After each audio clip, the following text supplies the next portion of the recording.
الحمد للہ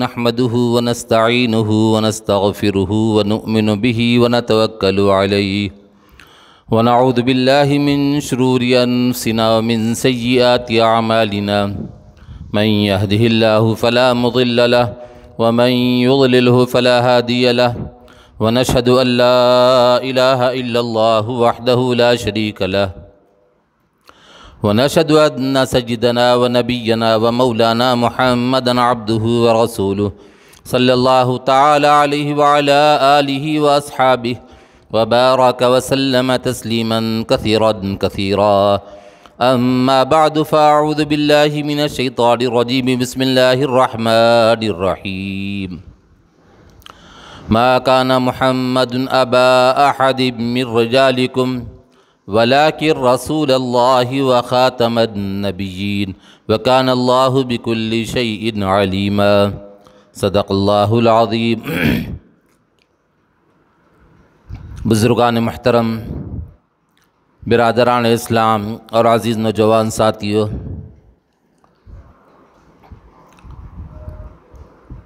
نبی اکرم صلی اللہ علیہ وسلم جب دنیا میں تشریف لائے تو اس وقت میں دنیا کا پورا نظام بگڑا ہوا تھا، حالانکہ اللہ رب العزت نے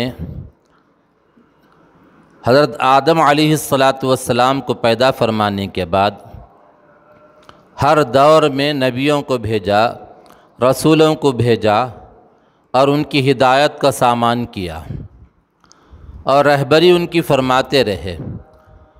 اور وہ نبیوں کا، رسولوں کے آنے کا جو زمانہ تھا، وقفے سے ایک زمانہ گزرا، پھر دوسرے نبی تشریف لائے، پھر ایک زمانہ گزرا، تیسرے نبی تشریف لائے، رسول تشریف لائے، اس طرح ہوتا تھا۔ حضرت عیسیٰ علیہ السلام کے آنے کے بعد جب ان کے لوگوں نے ان کو پریشان کیا، ان کو سولی پر لٹکانے کی کوشش کی، تو اللہ تبارک تعالیٰ نے ان کو آسمان پر اٹھا لیا۔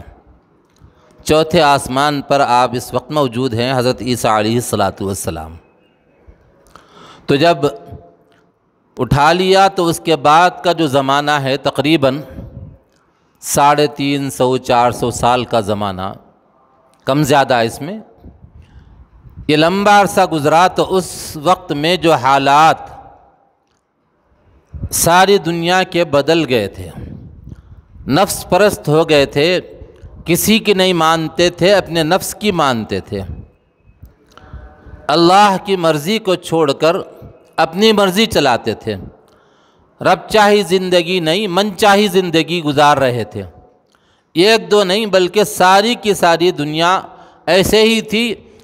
صرف چند اشخاص، صرف چند لوگ ایسے تھے جو طبیعت کے اعتبار سے نیک تھے، اللہ تبارک تعالیٰ نے ان کی حفاظت فرمائی تھی، تو وہ رکے ہوئے تھے، ان چیزوں کو ناپسند کرتے تھے۔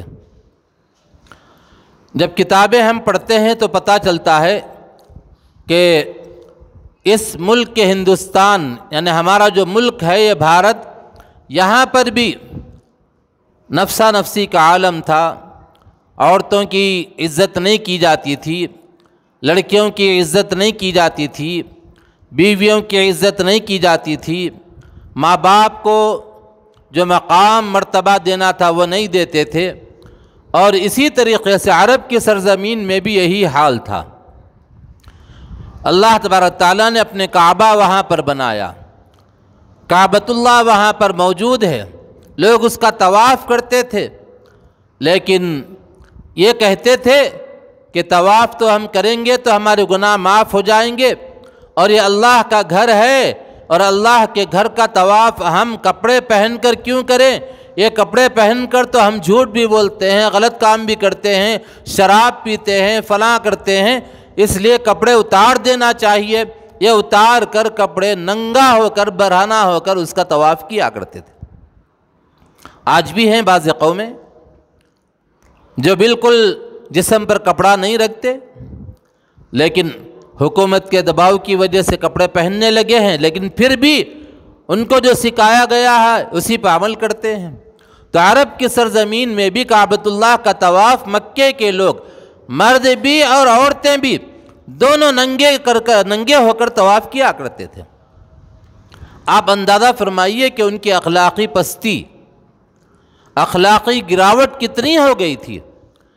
ایک دوسرے کو کچھ سمجھتے ہی نہیں تھے، ہر آدمی اپنے کو بڑا سمجھتا تھا، جو مارتا، جو ڈراتا، جس کے ہاتھ میں لاٹھی ہوتی وہ بڑا مانا جاتا تھا۔ ہماری زبان میں کہتے ہیں نا، جس کی لاٹھی اس کی بھینس، وہ حال تھا وہاں پر۔ دو خاص طور پہ جنگوں کا معاملہ کتابوں میں لکھا ہوا ہے۔ ایک جنگ ہوئی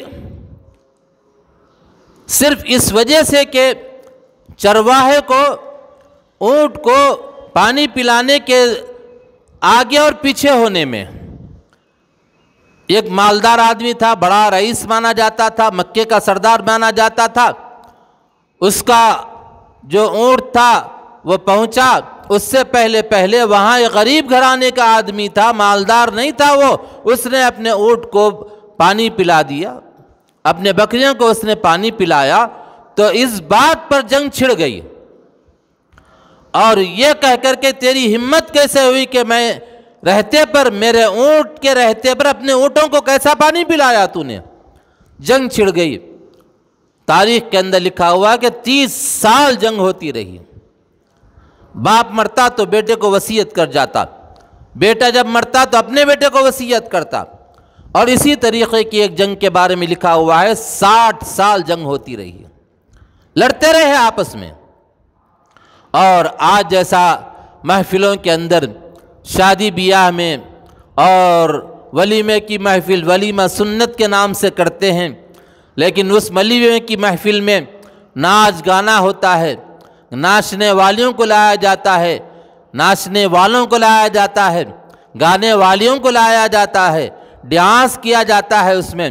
یہ دور جاہلیت میں بھی ایسا ہوا کرتا تھا، شراب پی کر وہ لوگ ڈانس کرتے تھے، رنگ ریلیاں کیا کرتے تھے، اور برہنہ ننگا ان کو نچایا جاتا تھا، اور وہ لوگ ناچتے تھے، ان کو اس کے پیسے دیے جاتے تھے۔ شراب پینا عام تھی، جیسا آج عام ہے۔ آپ لاک ڈاؤن میں دیکھیے، آپ ساری دکانیں بند تھی، لیکن شراب کی دکانیں کھلی ہوئی تھی۔ شراب کو اللہ کے رسول صلی اللہ علیہ وسلم نے ام الخبائث فرمایا، قرآن کریم میں بھی ام الخبائث کو فرمایا گیا۔ خبیث، گندی جو چیزیں ہیں اس سب کی ماں ہے یہ۔ شراب پینے کے بعد آدمی اپنے قابو میں نہیں رہتا۔ تو اس زمانے میں بھی دور جاہلیت میں شراب عام تھی، اور وہ لوگ تو اپنے گھروں کے اندر مٹکوں میں بھر بھر کر رکھتے تھے، اور جتنی پرانی شراب ہوتی تھی اتنا زیادہ نشہ چڑھتا تھا، تو وہ شراب قیمتی بکا کرتی تھی۔ اور جو معزز لوگ ہوتے تھے دنیاوی اعتبار سے، جو سردار کہلائے جاتے تھے، وہ جب مہمان آتے تو ویسی شراب ان کو پیش کی جاتی تھی۔ یہ حال تھا مکے کا۔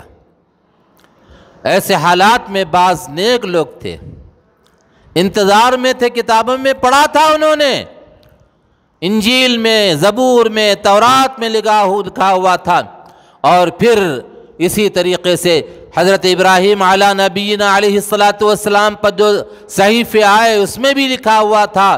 ہندوستان کے اندر جو بعض لوگ ہیں جن کے بارے میں علماء کہتے ہیں کہ وہ نبی ہوں گے، تو انہوں نے بھی جو باتیں بتائی تو اس میں بھی لکھا ہوا تھا کہ ایسی سرزمین پر جہاں پر کھجور کے درخت ہوں گے، کھجور کے جھرمٹ وہاں پر باغات ہوں گے، ایسی جگہ پر ایک اللہ کا بندہ آئے گا، اور ایسا بندہ ہوگا کہ وہ یتیم پیدا ہوگا، اور اس کے باپ کا پیدا ہونے سے پہلے انتقال ہو جائے گا، اور پھر اس کے اندر ساری خوبیاں پائی جائیں گی، اور بہت سے خوبیوں کو بیان کیا گیا کتابوں میں۔ اور وہ جب پڑھا انہوں نے، اپنے بڑوں سے سنا، تو سننے کے بعد انتظار میں تھے کہ وہ وقت شاید قریب آ رہا ہے، قریب آ رہا ہے۔ لوگ منتظر تھے۔ حضرت ابوبکر صدیق رضی اللہ تعالیٰ عنہ بھی اسی انتظار میں تھے۔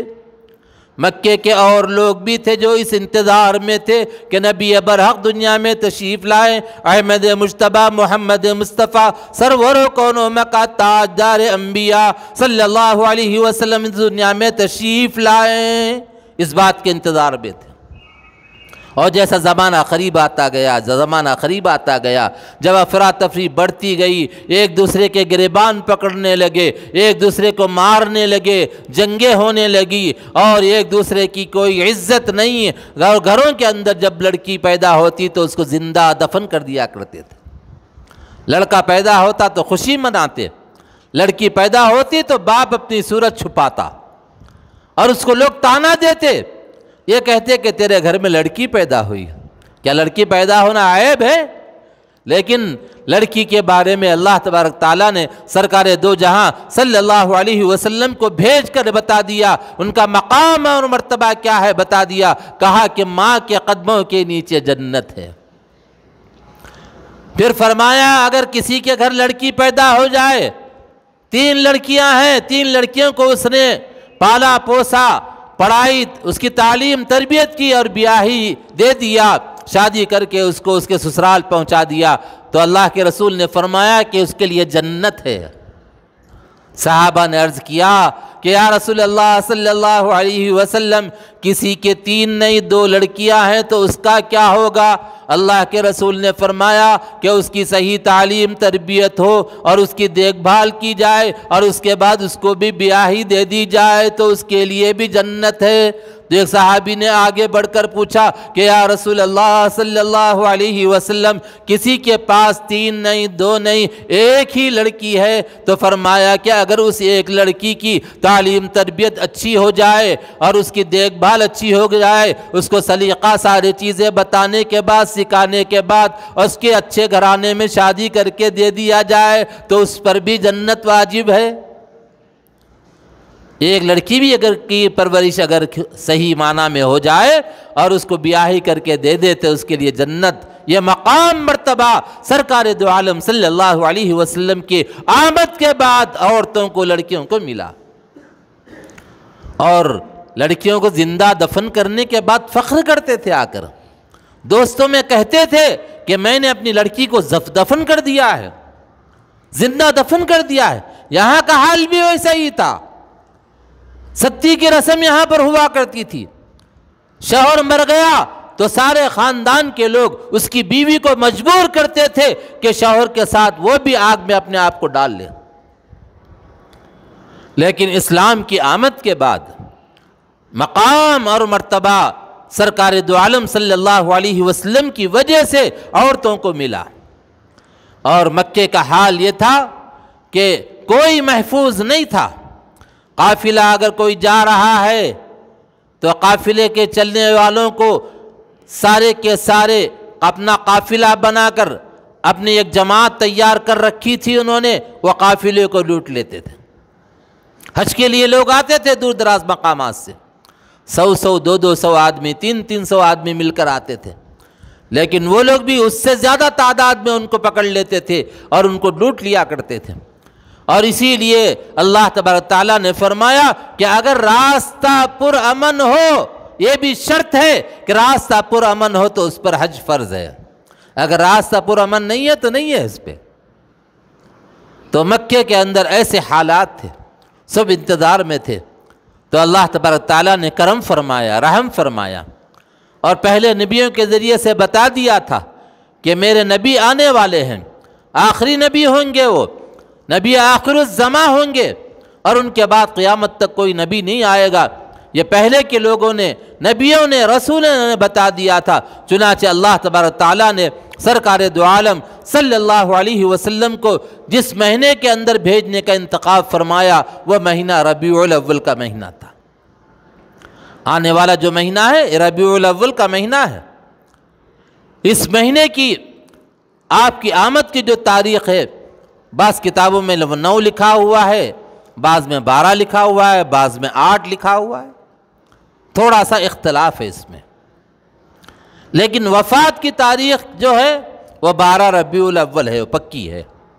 دنیا سے پردہ فرما جو گئے تو اس وقت کی جو تاریخ ہے وہ 12 ربیع الاول ہے۔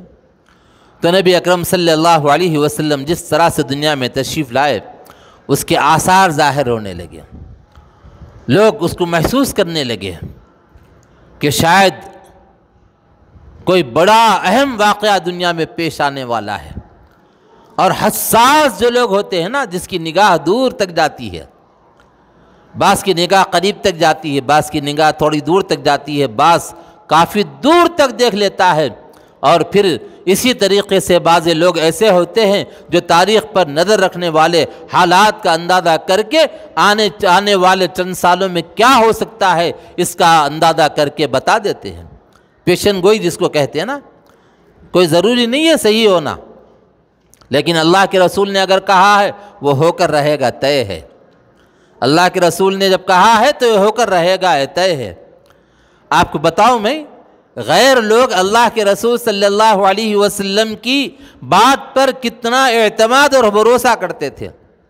ابو لہب جنگ کے اندر گیا تھا حضور اکرم صلی اللہ علیہ وسلم کے خلاف میں، تو اس وقت میں اللہ کے رسول نے ایک بھالا لے کر مارا۔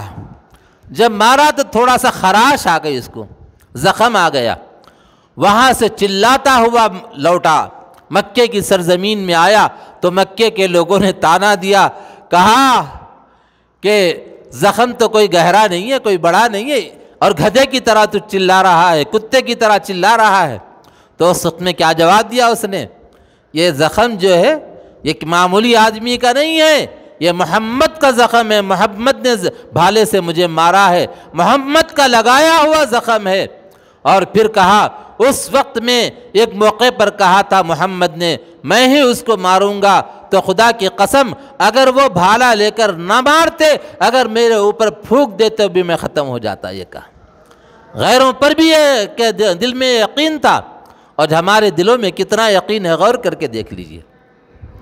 دعوے بہت ہیں، فداہ ابی و امی، میرے ماں باپ آپ پر قربان، لکا مالی فدا لکا جانی فدا، اے اللہ کے رسول آپ پر میرا مال فدا، جان فدا، سب فدا، لیکن خواہشات فدا نہیں۔ خواہشات اپنے، ضرورت پڑے تو مال بھی دے دیں گے لیکن خواہشات کو نہیں چھوڑیں گے، یہ ہمارا حال ہے۔ لیکن دینی تقاضا کیا ہے؟ اسلامی تقاضا کیا ہے؟ اسلامی تقاضا یہی ہے کہ خواہشات کو فدا کر دو، خواہشات کو قربان کر دو۔ اللہ کے رسول صلی اللہ علیہ وسلم کے دربار میں صحابہ آتے تو کبھی محبت بھری نگاہ سے دیکھتے تو ان کے دل سے کچھ باتیں نکلتی تھی جو حضور کے سامنے ظاہر فرماتے تھے۔ حضرت عمر ابن الخطاب رضی اللہ تعالیٰ عنہ نے سرکار دو جہاں سرور کون و مکہ تاجدار انبیاء کی مجلس میں بیٹھے ہوئے ہیں، دیکھا کہ سرکار اس وقت میں بڑے اچھے موڈ میں ہیں، تو انہوں نے ایک بات کہی، یا رسول اللہ صلی اللہ علیہ وسلم، آپ اللہ کے نبی ہیں، آپ اللہ کے پیغمبر ہیں، اور اللہ نے آپ کو نبی برحق بنا کر دنیا میں بھیجا ہے، آپ سے مجھے بے انتہا محبت ہے، میری جان کو چھوڑ کر ہر چیز سے زیادہ آپ سے محبت ہے۔ کون کہہ رہے ہیں؟ عمر بن خطاب، خلیفہ ثانی کہہ رہے ہیں، جن کے بارے میں قرآن میں آیات نازل ہوئی۔ بعض موقع پر ایسا ہوا کہ اللہ تبارک تعالیٰ نے حضرت عمر کے جو مشورہ جو تھا، مشورے کے حساب سے آیتیں نازل ہوئی، لیکن اس وقت میں اللہ کے رسول نے فرمایا، اے عمر تمہارا ایمان کامل نہیں ہوا، ابھی تمہارا ایمان کامل نہیں ہوا۔ آپ نے کیا کہا تھا؟ میری جان کو چھوڑ کر۔ تو حضرت عمر نے یہ نہیں کہا جا کر بیوی سے مشورہ کر لیتا ہوں، چلو ابو بکر سے مشورہ کر لیں گے کیا جواب دیں گے، چلو کسی سمجھدار آدمی سے پوچھ لیں گے جواب دینے کے بارے میں۔ حضرت عمر نے فوراً کہا کہ یا رسول اللہ صلی اللہ علیہ وسلم، میری جان سے بھی زیادہ آپ محبوب ہیں۔ حضور نے فرمایا کہ اے عمر، اب تمہارا ایمان کامل ہوا، اب تمہارا ایمان کامل ہوا۔ اور ہمارا ایمان کیسا ہے دیکھ لیجئے آپ، 2 ٹکے کے لیے نیت بدل دیتے، 2 ٹکے کے لیے ایمان خراب کر دیتے ہیں، بے ایمانی کر دیتے ہیں، چند پیسوں کے لیے۔ کوٹ کے بازو میں جا کر دیکھ لیجئے گواہن کتنے مل جاتے ہیں آپ کو، 500 روپے، پہلے تو 50 روپے 100 روپے میں بھی ملتے تھے، اور جا کر گواہی دیتے ہیں، جھوٹی گواہی، چند کوڑی کی خاطر۔ دوست اور بزرگوں، دنیا ختم ہونے والی ہے، فنا ہونے والی ہے، قبر کے گڑھے میں جانا ہے، روح نکل جائے گی، اور ہر چیز کو ہم سیٹ کرنے کے چکر میں ہیں۔ ایک واٹس ایپ پہ بہت اچھی بات آئی تھی کہ بندہ کیا کرتا ہے، مکان بناتا ہے، بولے کہ یہ روشن دان ہے، کھڑکی ادھر سیٹ کرو، بولے کہ یہ دیوار ادھر سیٹ کر دو، ساری چیزیں سیٹ کر کے رکھتا ہے۔ یہ صوفہ وغیرہ جب گھر میں لایا، ٹیبل لایا تو بولے یہاں سیٹ کر دو اس کو، بولے کھانے کا ٹیبل ہے ڈائننگ ہال کے اندر سیٹ کر دو۔ اب بیچارہ سب سیٹ کر کے رکھ دیتا، رکھنے کے بعد میں اس کا وقت موعود آ جاتا ہے، حضرت اسرائیل علیہ السلام پروانہ لے کر آ جاتے ہیں، کہتے ہیں کہ چلو اللہ کا بلاوا آیا، تمہاری روح قبض کی جائے گی۔